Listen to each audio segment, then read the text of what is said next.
Сәлем достар, біздің арнамызға қош келдіңіздер.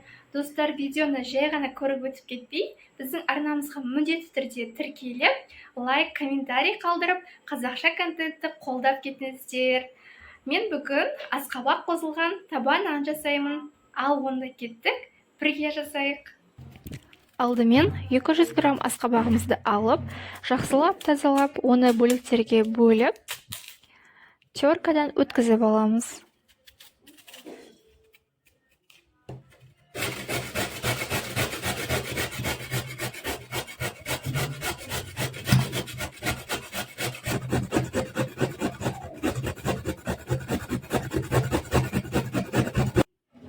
Асқабақты 350 грамм ұнның үстіне саламыз. Оның үстіне 2 шай қасық дрожжи, 1 шай қасық тұз, 1 кружка жылы сүтімізді құйып, жақсылап қамыр илеп аламыз. Қамырымыз сәл қолға жабысатындай болып шығады.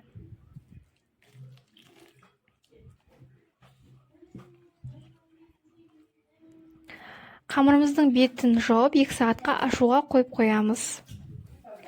1 сағат сайын қайтарып илеп тұруыңыз қажет.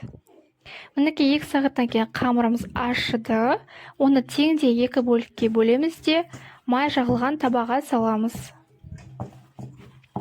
Қамырды табаға салғаннан кейін қолымызды сәл сулап қамырды жаямыз.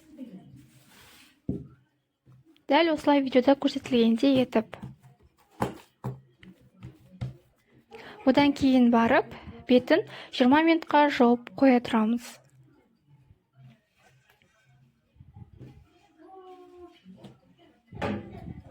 Минутта қамырымыз көтеріледі, оны қызып тұрған пеште пісіріп аламыз.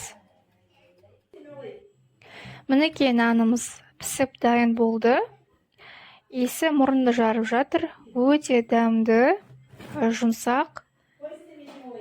Қамыры нежный болып піскен. Дәмі керемет. Достар, сіздер де осы рецепт бойынша жасап көріңіздер.